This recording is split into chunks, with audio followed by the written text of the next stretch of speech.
Hi guys, for today's video, niyaya ako ni Daddy na mag-street food sa Guagua. As usual guys, kasama na naman ang dalawang bulinggi. Ito pala yung araw na nag-photoshoot si Ate Martina. Kaya 3 beses kami nakabalik ng Guagua. At 3 beses din kami nagpark sa harap ng simbahan. Every park pa naman guys, 10 pesos. Pero sa tricycle or kotse ata, 20 pesos ang parking. Dito nga kami unang napatambay guys. Magwa 100 pesos challenge sana kami guys. Hindi man kami umabot ng tig 100 pesos guys. Nahihirapan nga kami guys kasi kasama namin yung dalawang bulinggit. Nahihirapan ako mamili, nahihirapan ako mag-video.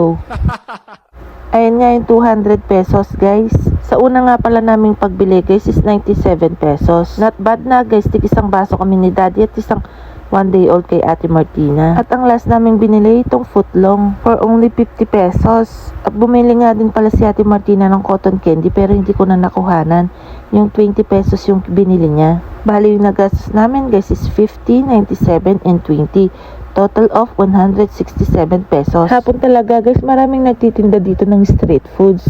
Kaya sa susunod, Daddy, balik tayo dito. Ituloy na natin yung 100 peso challenge. Hindi na pala kami bumili ng inumin guys kasi meron na kaming baon na tubig. Lagi kaming may baon na tubig guys kasi yung dalawa laging uhaw. Sayaw, sayaw, char. Ayun nga guys, lumipat na tayo dito sa may shawarma. Nag-post na nga ako ng video about dito. Ayan pala yung kanilang menu. Okay na din yung regular shawarma guys for only 75 pesos. Lumit lang dun sa jumbo. Dati guys, dyan lang yung pwesto nito pa diretso. At tulad nga ng sabi ko guys, ayan lumaki na. Gabi na nga nung nagpunta kami dito guys. Tulad nga ng sabi ko sa unang video guys, nagkaubusan na yung spicy. Nung tapos na nga kaming kumain, may lumapit na lalaki guys kung pwede na daw niyang kunin yung spicy. Kasi sakto nag-order pa lang sila.